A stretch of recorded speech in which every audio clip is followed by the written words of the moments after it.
Governor Okpebholo's first month in office, prospects and challenges is what we're about today from the Benin Network Center. And we'll look at the directives, the key policy actions that he has taken as he's hit the ground running after being inaugurated November 12th is what we're going to be discussing. And joining me via Zoom, we're going to be having a political analyst, and as long as we are able to get internet connectivity, we're going to be bringing him on board. But I have with me in the studio a seasoned legal practitioner, Emmanuel Okpebholo. Thanks for joining, Emmanuel. Pretty good morning to you. Pretty good morning to Nigerians. And also joining me via Zoom, we have a political analyst, and he is Christopher Ojekere. Good morning, Christopher. Yeah, good morning, Philip. Thanks for having me. All right, and also I will be having the chairman of the Nigeria Economic Society, Edo State Chapter, Dr. Francis Igberase, joining me via audio. Good morning, Dr. Francis. Good morning. All right, thank you for staying with me. Let's quickly look at what we have so far. Let's start with you, Emmanuel Okpebholo. How would you assess the style of Senator Monday Okpebholo in his first month in office? It would be reckless to assess him just now, because the governor is just 1 month in office, with a lot of challenges. Like I did say, no, we're not looking at the achievements. I'm saying the style of his leadership in the first 1 month. It takes even a day for you to know the style of I don't think he has any style just now. To my mind, I should be sincere to you and to Nigerians, particularly to Edolites. There's no style just now. The style in what sense? In a situation where we have not been able to see a complete cabinet of his. Members of his cabinet are not there just now, save for the fact that some hand-picked persons have been brought into the cabinet.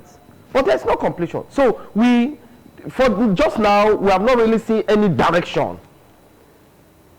So how do we now assess his style in your language? To my mind, I think there is no style just now. It's the same, yes, the phrase hit the ground running, as they always say.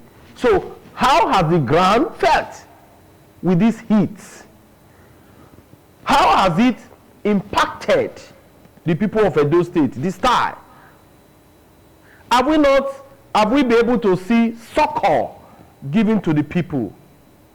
Have the people been able to see a gleam of light? But you said earlier that it's too early to judge that, because we are not even about looking at the achievements. No. But we're looking about his style, his impact of hitting the ground running. I said, what could be the signs that there will be better things to come for Edo people? And you said that he has no style. But basically, there's nobody that wouldn't have a style. So it depends on the perspective you are looking at it from. if your style contradicts the hope of the people, do you call that a style? If your style will point to a direction that will inflict the people with more pains, do you call that a style? I cannot come here and pretend and begin to give a name to what it is not. But in the first day, even after being inaugurated, he went about inspecting, the roads, and also made some promises in respect of road rehabilitation. And he also suspended the unions of the market people in the marketplaces in order to beat down the prices of commodities. Are these not ways to, identify the style of leadership that he's coming up with? Absolutely not. I heard somebody even said that the suspension of market association leadership has brought succor, or it's another form of has reduced in his language, has reduced cost of living for the people of Edo State. How? How has that done a reduced cost of living? Look, most times we play politics with so much psychophancy. And if I am the governor, one thing he must watch out for is psychophants that will be around, within, and outside of him. So maybe telling you, oh, you have done well just now, just continue. Like, no, I did say from the outset that it would be reckless to assess him just now. So talking about his style, absolutely there is no style. Okay, let's have your comment on this, Dr. Francis Igberise. We understand how he hit the ground in terms of the announcement he made. And of course, we don't know your perspective because we want to believe that he made some actions. And even as we have it as in the university, in Brooklyn University, Ekuma, where some suspended lecturers were called back. What do you see as the key actions and decisions he has taken so far in the first 1 month? Yeah, thank you very much.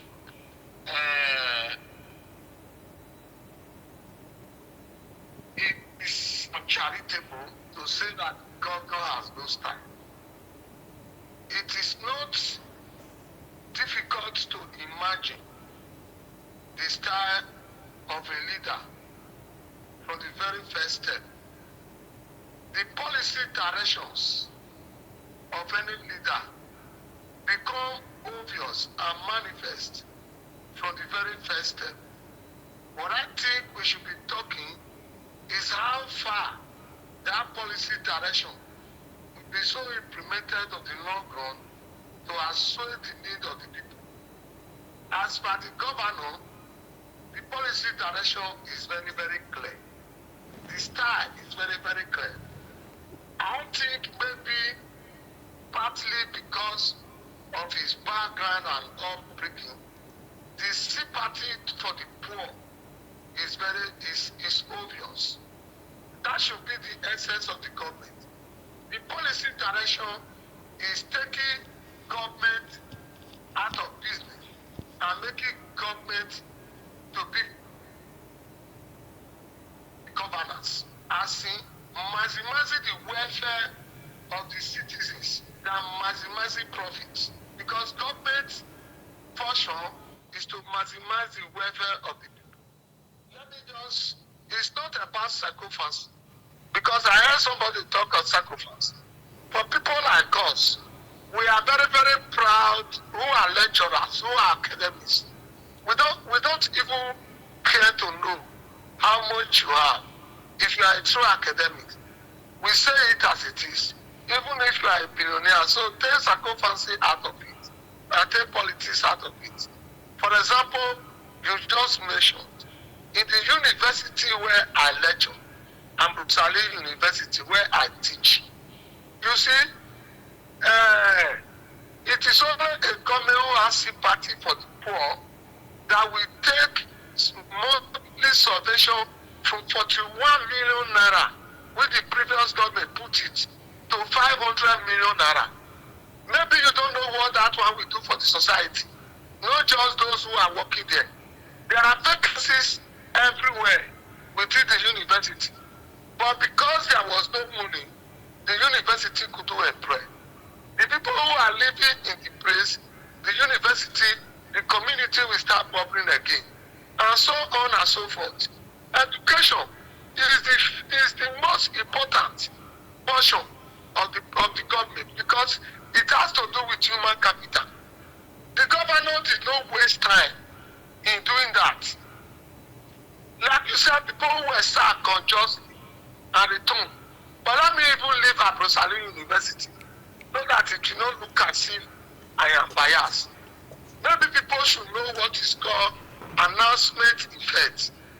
When you look at the budget, unfortunately, people have not taken a critical look at the budget because we are generally lazy in looking at that.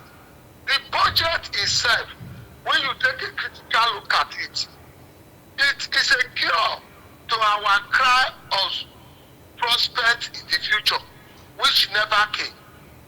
Education is giving what we call a limelight, and that is the best you can have for the governor.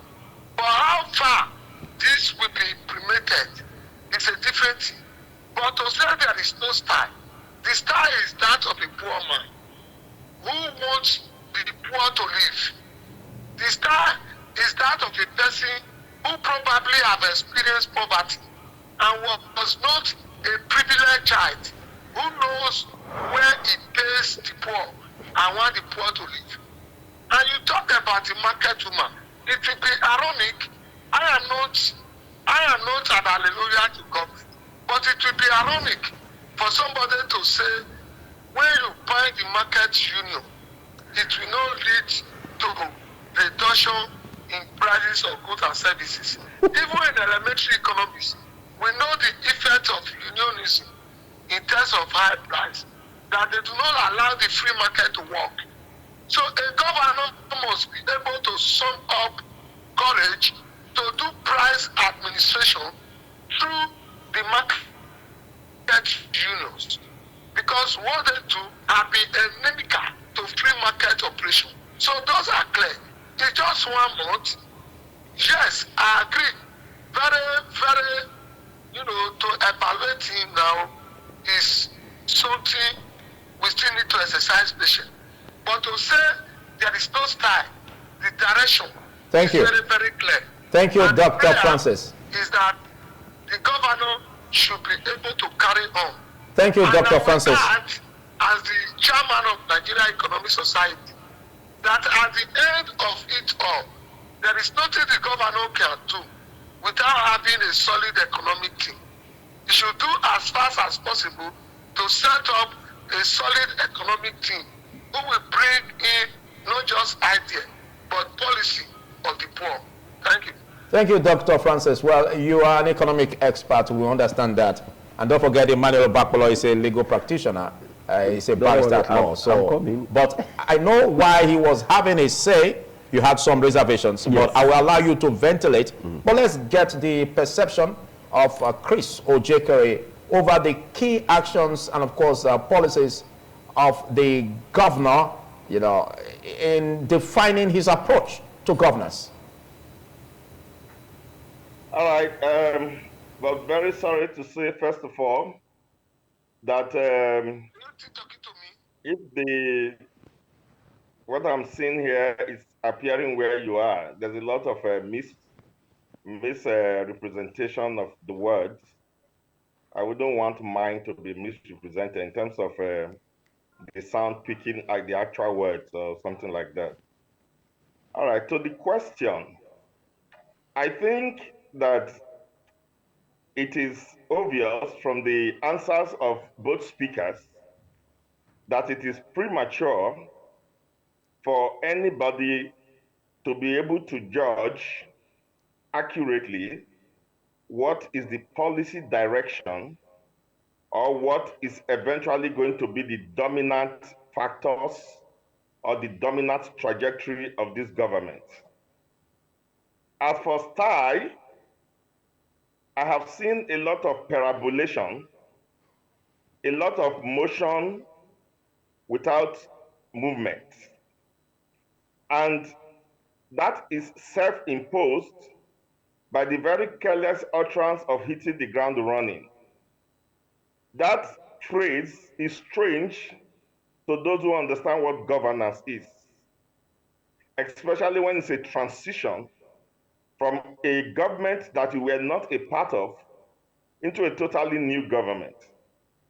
I would have thought that what the governor would have said was that he would take time to appraise, to analyze and understand the structure he meant on ground, and be able to know how to marry his own policy into it, because the structure he meant on ground was a structure serving Edo people. And so if he's coming in as governor, I expect that he would come in to improve on the structure meant on ground. Without seeming to be pessimistic, if we elaborate the style, he had taken very impulsive decisions in attacking the structure he meant on ground, which by my experience in governance, he's going to have to deal with later. I'll give you an example. He hurriedly said he had banned the activities of the people we refer to as lions and tigers from our streets and our parks. But 2 weeks later, Shaba, he didn't hide it. I think it was your studio that called him. and he spoke to your radio station by phone and told them that the governor said he should be collecting 100 naira each from bus attendants. Contrary to what the governor has told us, that he has banned activities of non-state actors collecting government revenue.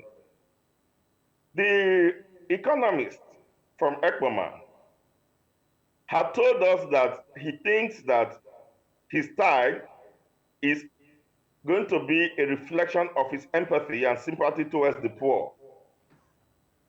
But his government or his party that he belongs to is the government at the national level. During Buhari, when they came out with what to be referred to as the most theoretically intelligent way of taking care of the poor, which they call direct cash transfer or whatever. And then the woman in charge of humanitarian ministry then was put in charge. And it's on record that we have hardly seen any corruption in this country as bad and as brazen as the corruption of that particular, policy. So moving up and down from place to place that have earned him the perambulating governor, or what in our local parlance we call Waka Waka governor, does not reflect a deep thinking, sober-minded leadership. You have not been able to give us an appraisal of what you meant. Government set up a transition committee, and you set up your own transition committee. And they met with the outgoing government for only one day and collapsed transition. And now you have come there, you've not been able to give us.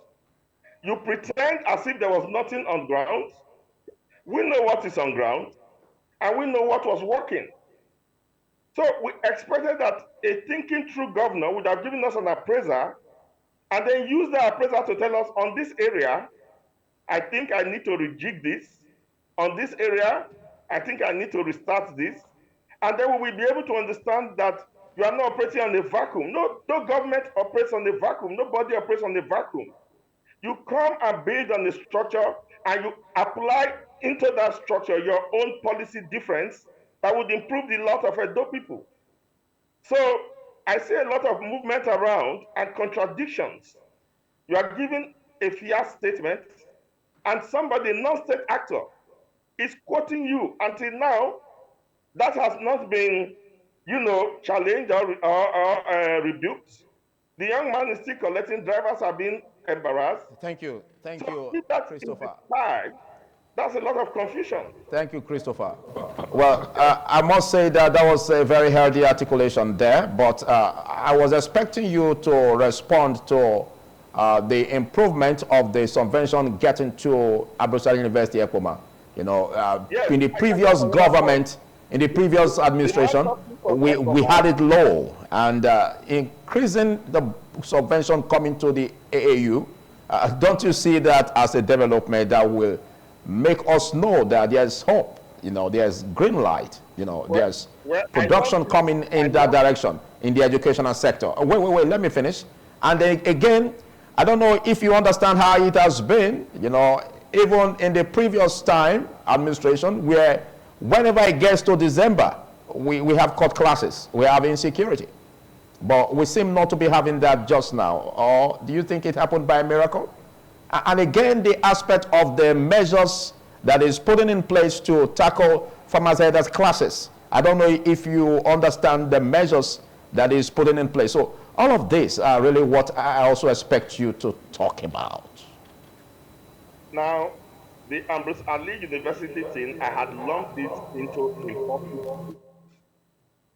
Before now, there was a log jam, a very lengthy log jam in Ambrose Ali.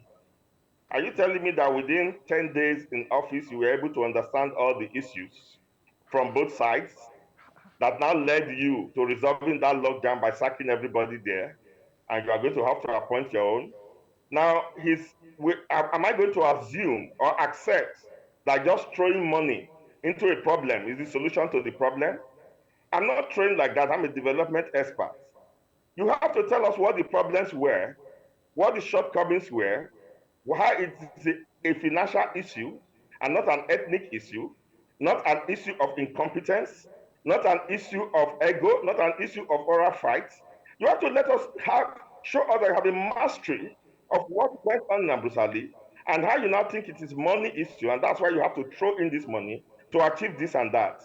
That's what we are talking about. We no longer live in an age where you just do things by fiat, boju, and you're expecting people like us will sit down and analyze the details. So it is good to fund education, but just throwing money into a problem is not the solution to our problems.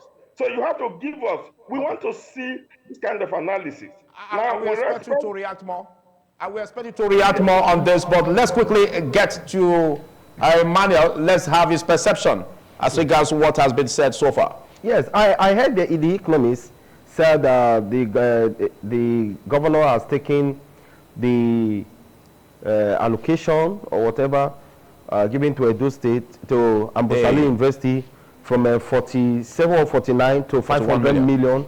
I begin to wonder whether the anticipation of the people of Edo State, and particularly that of the students and staff of the Ambosali University, is to see a bogus money just thrown into the system without proper sensitization and analysis and economic blueprint or plan on how that money or monies could be used.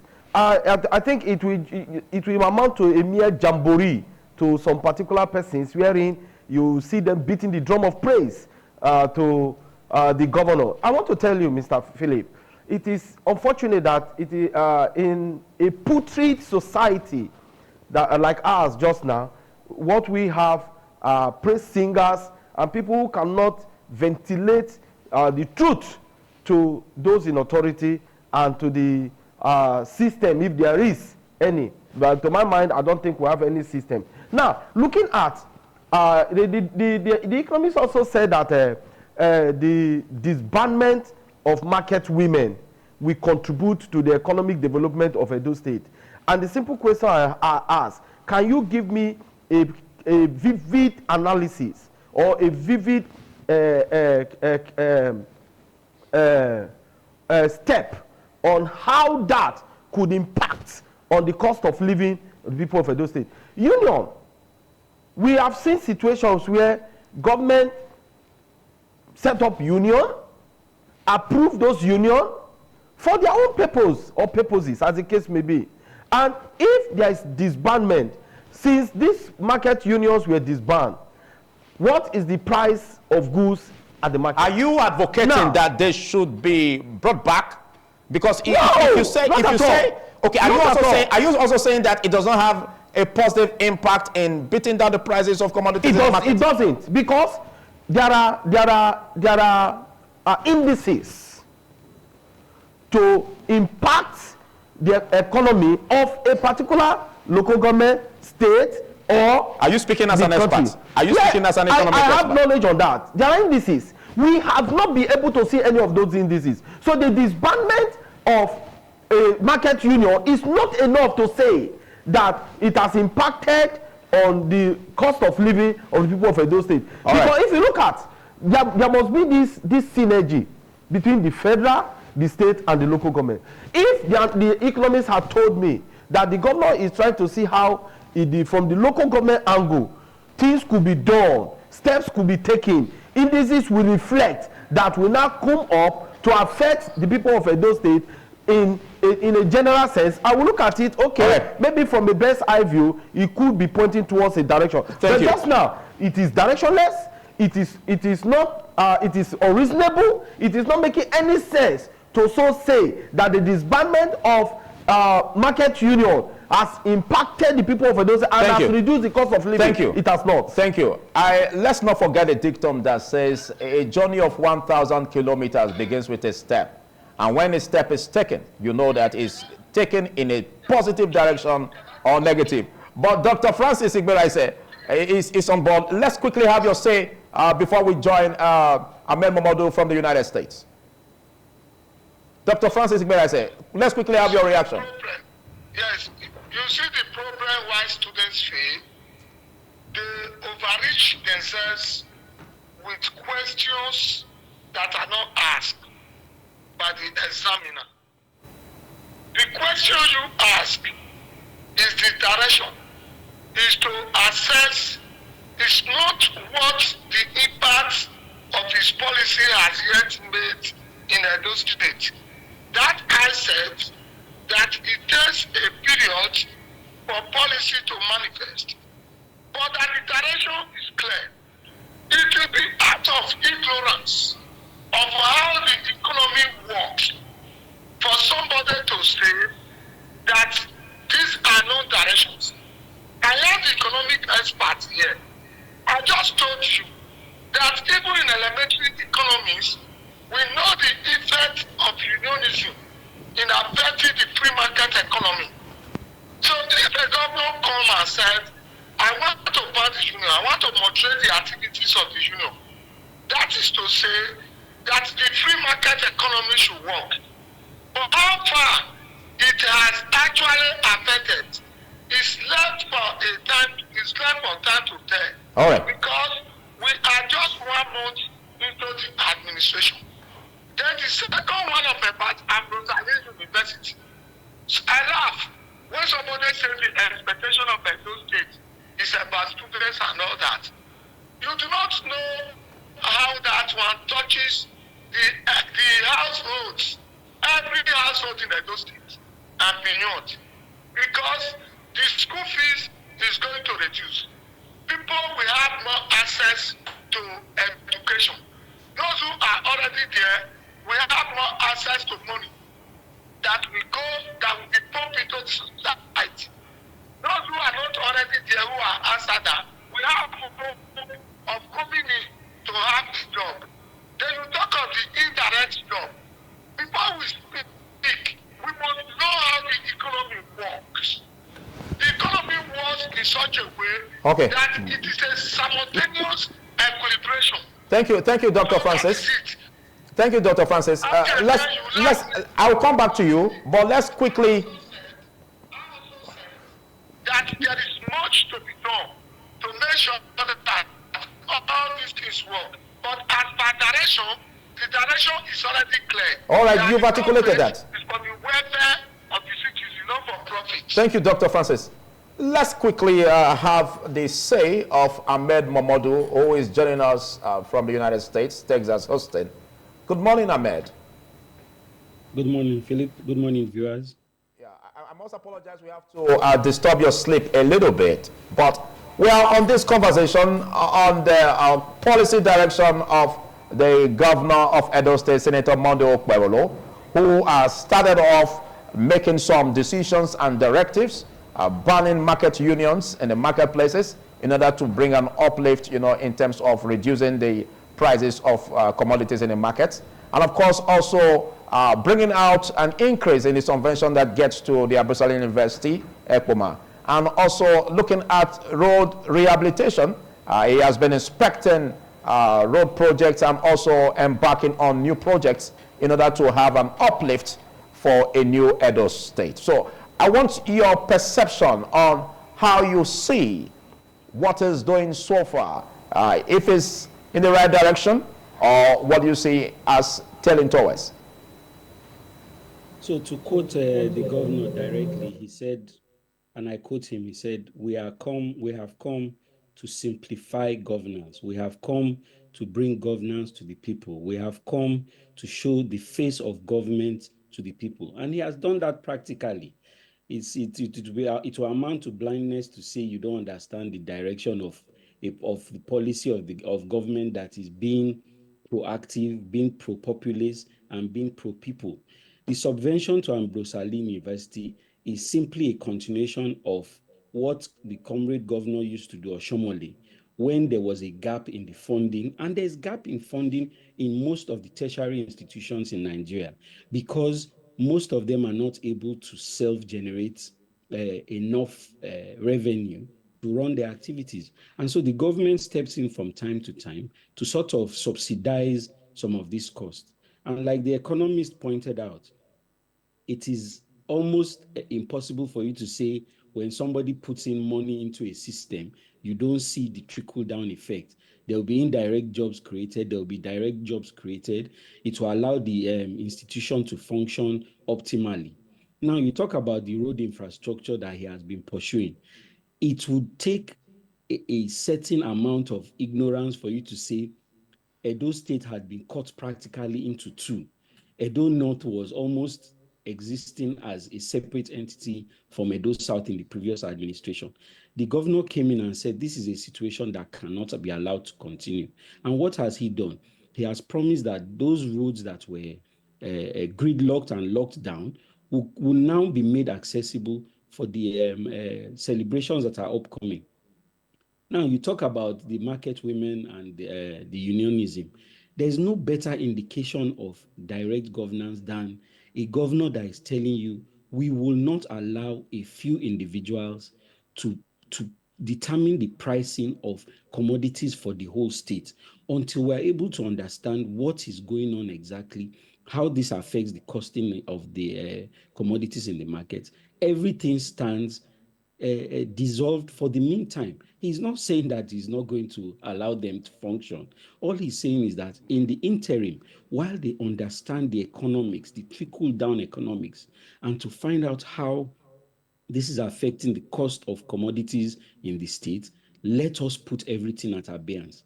So some of these things are simple, practical governance. We've gone away from the time where you have to speak English and bring out flow charts and be deceiving people with MOUs and all that. Those days are gone and they will never be back again. Governor Okpebholo is making himself clear, he's making himself simple, he's making himself accessible. What is the primary responsibility of governance? What is the contract? And he's determined to fulfill that contract and his mandate. Okay, still on your response, we want to get your response on what you see as challenges up ahead, because it's one thing for the governor to say that he wants to embark on this project, he wants to do this, and there seems to be a very quick response on his part to quickly close the gap. But is he also thinking in line with the revenue of the state, how to raise the revenue of the state? Because some have also said that if it goes about embarking on announcement of these projects that he needs to do, that he wants to embark on, again, if we don't have the appropriate revenue, wouldn't be a sham. Don't you think he should also be thinking in this direction? That's a very good question. We've been told severally for the past 8 years that the revenue profile of Edo State has been miraculously increased by several hundred billions of dollars of naira, which has never translated to any sort of meaningful development to the people. So if the governor currently is saying, but this is the point that we also have to understand, because of the indirect, so what it is that the governor is inheriting only 2 or 3 months of the outgoing administration's budget, and he has the chance to try and adjust some of these gaps in such a short period of time. He was only inaugurated last month, and in that period of 1 month, he's trying to bring out a budget that is meaningful. And what his budget has come out to say is, look, we are targeting security, we are targeting health, we are targeting infrastructure, and these are our prime concerns. And he indicated that clearly in the budget. Apart from the recurrent expenditure, the capital budget itself, the capital expenditure takes a large chunk of what the government of Edo State intends to spend in this coming year. So we need to give some of these things time. Imagine creating a budget in 1 month, literally in 1 month. I mean, it's an awesome. It's some of these things need to be put in proper context to understand the difficulty of administration that the administration has inherited. Okay. So look at the terms of the budget. The next thing is for the people to say, we want you to put your money where your mouth is, and let us see you develop all these areas that you say. This is what is next. Thank you. Let's get to you, Christopher Ojekere. A lot has been said, and we heard you when you also articulated your point. But again, I asked a question about comparatively in the past administration, where we usually have, when it gets to the end of the year, court clashes, debts. And that seemed to be, this year seems to be a different kind. Are you not appreciating this fact that it is as a result of the ambience being enjoyed in the present administration? Well, if giving state revenue sources to those who are principal actors in the court clashes and the fights is your own way of solving it. Well, I would agree with you because I made a point earlier which I was expecting that people will respond to. If Shaba is collecting revenue, there will be no reason why Shaba will disturb the peace of those states in December. So if that's what you call the ambience, I'm saying again that no government operates in a vacuum. All these beautiful analyses were made in May 2023 of the APC government, which Edo State has now become an offshoot of, being of the same party. In 2024 December, Nigerians are still waiting for this beautifully articulated put money here, put money there to produce any results. It is the most hungry country in the world, the most oppressed country in the world, with all these leaders living in flamboyance, with all these leaders living in opulence, and the president and the senate president making mockery of us, that we are crying out. And I'm saying that I'm seeing the same trajectory here in Edo State, where I'm having a populist show of perambulating here and there. If you cannot articulate where you are going to make the money from to fund all the bogus figures you have put there, in any case, we were not even able to understand the figures. But assuming now, by now, you now understand the figures you are putting out there, and you have not been able to articulate for us clearly what the so-called MOU governor was doing, and then articulate for us your projections at the start, in the middle of this, then we are waiting to see. So the fact that you are putting figures on paper and attaching it to things doesn't mean that you have done anything. For instance, it's almost a month now, or over a month, since we flagged off a bridge. So I'm beginning to ask myself, isn't this the perfect epitome of what the white people say when they say you should wait till you get to the bridges before you cross them? We have flagged off a bridge, but we have not started constructing the bridge. Budgets are not made in 1 month.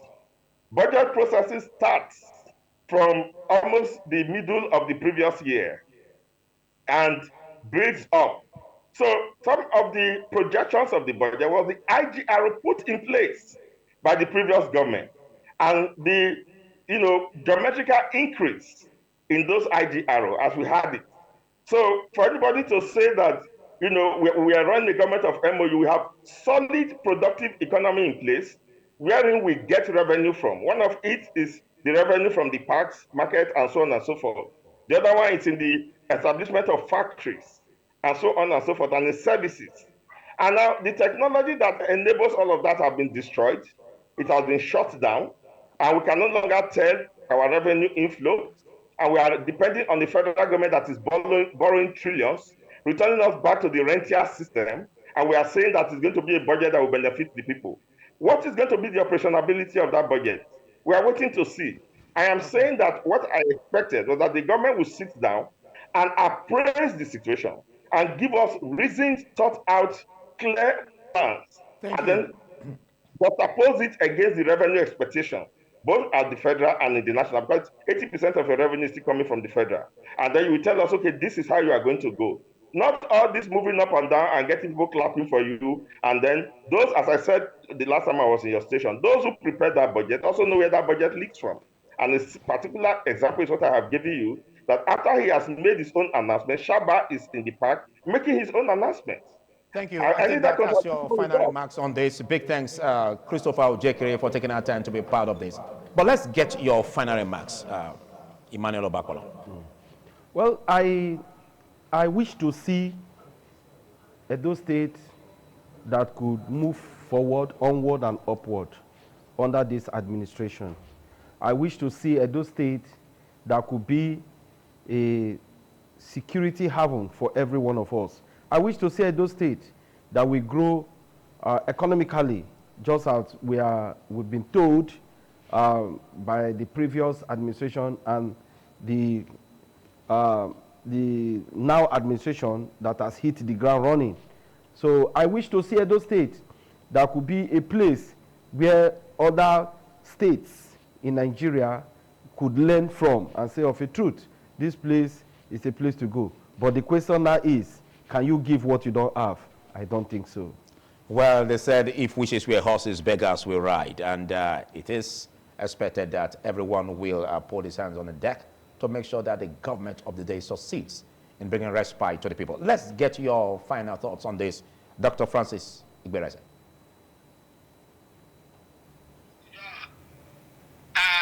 My final thought is that the policy directions of the present government in terms of welfare maximization as opposed to profit maximization is clear. For how far they will eventually manifest is a different ballgame.